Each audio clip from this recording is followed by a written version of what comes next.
Fala aí pessoal, beleza? Tudo bem? É o seguinte, eu estou numa nova plataforma de vídeos, o Quai, vídeos da Euro, vídeos do Campeonato Brasileiro aqui embaixo no link, tá? Na descrição, só você entrar lá, tem uma série de vídeos sobre vários jogos, todos os jogos que eu faço na televisão. Tá, pessoal? Também vou pedir a você para assinar aqui o blog da Pingback, tem uma matéria especial sobre todos os 16 times que vão disputar as oitavas de final da Copa do Brasil. R$ 1,99 por mês é menos do que um café, tá, gente? Vou pedir a você também para dar uma moral pro professor de guitarra e violão, Átila Reis. O link para o site dele está aqui embaixo, o link para o canal dele também está aqui embaixo na descrição.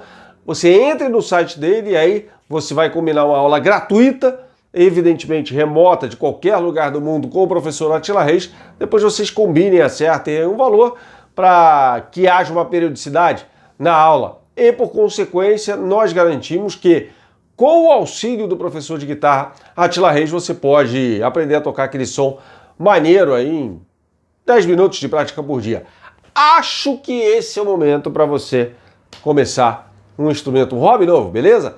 Vamos falar aqui sobre Atlético Mineiro, Cuca. Também a gente vai falar sobre o jogo do Vasco, jogo do Grêmio contra o Santos. Trabalhei nesse jogo, tudo nesse vídeo para você, mas o chamariz é o chilique do Cuca na partida em que o Atlético Mineiro perdeu para o Ceará. É mais um resultado decepcionante de um time que não consegue fazer mais de um gol por partida. Mesmo nas 3 partidas em que venceu de forma consecutiva no Campeonato Brasileiro, 1-0, contagem mínima. Perdeu na primeira rodada para o Sport, empatou no Mineirão com a Chapecoense, gente. Vamos lá. Ah, mas tem 13 desfalques, tá tudo bem. Tem jogadores infectados. Nath Fernandes está fora. Mas assim, gente, convenhamos, né? Empatar com a Chapecoense no Mineirão e aí foi jogar com o Ceará fora de casa. O Ceará não é um time, está longe de ser um time que joga um futebol maravilhoso, espetacular. É um time que reage mais do que propõe o jogo, tá?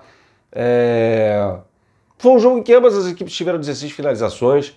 O Cuca, ele fala, ou falou na entrevista coletiva, como se fosse assim, tivesse sido um massacre do Atlético Mineiro. E definitivamente não foi esse o caso, tá? Não foi um massacre, longe disso, aliás, né?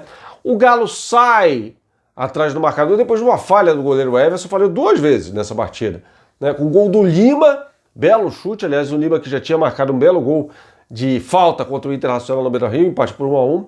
Empata o jogo no segundo tempo, com o gol do Gabriel, e toma um gol do xará dele, Gabriel, aos 49 minutos do segundo tempo, num frangaço do Everton.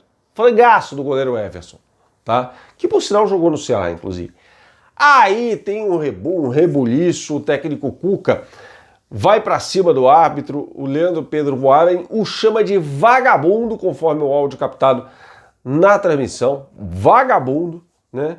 E depois ele tentou explicar, né? Eu não gosto, assim, mesmo, de verdade, quando o técnico que tem elenco, que é o caso do Cuca, que pode muito mais do que está rendendo, vai para a entrevista coletiva para reclamar de arbitragem, gente. Eu acho que não é legal, tá? E ele fala, ele foi perguntado sobre o que aconteceu ali, reclamou bastante da arbitragem, falou que no intervalo teve de acalmar os jogadores. Assim, gente, o time do Atlético precisa render mais, né? O time do Atlético tem 2 jogos a mais que o Flamengo, 1 ponto a mais. Assim como o Palmeiras também.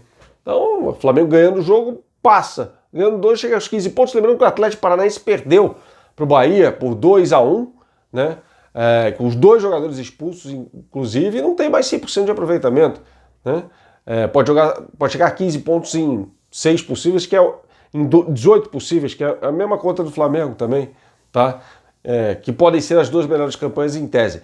Vamos ouvir então o técnico Cuca, que chamou Leandro Pedro Voaren de vagabundo na coletiva pós-jogo. Do Igor Assunção, da Rádio 98. Cuca, além da arbitragem mais uma vez desagradando ao Atlético, o time vem mostrando problemas na conclusão das jogadas. O Atlético não conseguiu fazer mais de um gol em nenhum jogo. Qual é o diagnóstico sobre isso e como trabalhar para melhorar essa questão? Sim. Como trabalhar é trabalhar mais. Se hoje, dentro dessas 16 oportunidades, elas passaram perto, o goleiro pegou, triscou a trave, enfim, criou-se bastante, que no futebol é mais difícil a criação do que a execução. Então a gente está pecando na execução da jogada, né? Não fizemos gols, mais do que um gol nas partidas, mas a gente está criando muito. Então, daqui a pouco vai entrar a segunda, a terceira, nós vamos ter vitórias como tivemos na Libertadores, que são jogos difíceis ou até mais difíceis do que do próprio Campeonato Brasileiro. E na arbitragem, hoje foi muito desfavorável a nós, muito desfavorável. O Voaden hoje foi muito mal. Eu, quando acabou o jogo, o primeiro tempo tive que acalmar os jogadores aqui, porque 5 minutos para acalmar, calma, ele não dá falta em mim, pô, ele está ameaçando. Calma, para depois falar da parte tática e técnica, né? E no final, quando eu fui falar para ele algumas coisas em torno da falta de critério no jogo, ele me expulsou e depois a gente perde a cabeça. Depois que você é expulso, e eu acho que de uma maneira indevida, como ele me expulsou, eu acabei perdendo a cabeça e xingando, falando coisa até que não devia, mas pelo menos eu pus para fora. Lamentável. Esse time do Atlético Mineiro pode render muito mais do que está apresentando. Já havia gravado um vídeo sobre isso na segunda-feira, depois do jogo contra a Chapecoense, e mais uma vez eu faço questão de abordar isso. O torcedor do Atlético vai concordar, evidentemente, pelo menos aquele que tem um senso crítico mais apurado, né? O torcedor cego, tal, não sei o quê. Sobre o Vasco da Gama, jogou contra o Cruzeiro, saiu na frente, tomou a virada. No clássico da Série B, tomou a virada do Atlético Mineiro, do Cruzeiro, perdão, jogando fora de casa. É mais um resultado muito ruim para o Vasco. Perdeu para o Operário, empatou com a Ponte Preta, ganhou do Brasil de Pelotas, perdeu em São Januário para o time do Avaí, ganhou do CRB sem jogar bem, foi um 3-0, um resultado enganoso, e vai a Belo Horizonte, joga, o Cruzeiro sai na frente, pressionou bastante o Cruzeiro no segundo tempo até, tá? Mas não conseguiu um bom resultado. O Vasco da Gama, eu tenho falado sobre isso, gente, com este futebol não vai subir. Eu tenho feito as transmissões do Vasco, inclusive em jogos da Série B, não fiz, teremos um convidado que esteve nessa transmissão, eu estive simultaneamente no jogo entre Grêmio e Santos, então evidentemente eu tive de pedir ajuda a um companheiro para mandar um boletim para trazer para você a melhor informação sobre esse jogo do Vasco da Gama, mas assim, é um péssimo futebol, Marcelo Cabo não conseguiu ajeitar esse time. Parecia até que ia num caminho mais promissor aí, ficou em 5º lugar no Campeonato Carioca e faz um início de Série B muito ruim. Então a gente vai ouvir o Hugo Botelho, narrador, via Brasileirão Play, que narra os jogos para o exterior, eu sou um dos comentaristas, e ele narrou esse jogo entre Cruzeiro e Vasco e vai trazer um comentário aqui pra gente sobre essa partida. Vai lá, Hugo!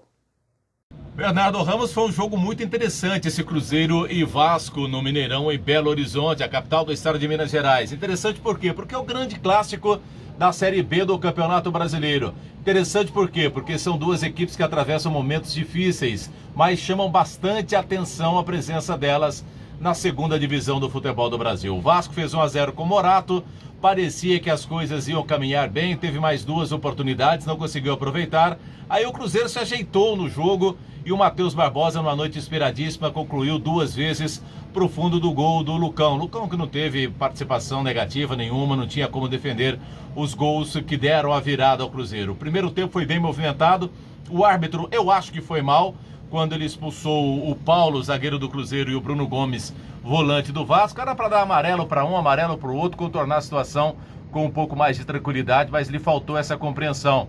E aí os times ficaram com 10 em campo. O segundo tempo, o Cruzeiro voltou melhor nos 10, 12 primeiros minutos, esteve próximo do terceiro gol, mas depois o Vasco cresceu, partiu para cima do Cruzeiro e até o último lance da partida buscou ao menos o empate que não conquistou. Agora o Cruzeiro joga com o CSA no final de semana e o Vasco joga com o Brusque em São Januário.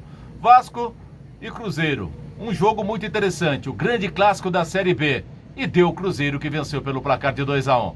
Um abraço, Bernardo!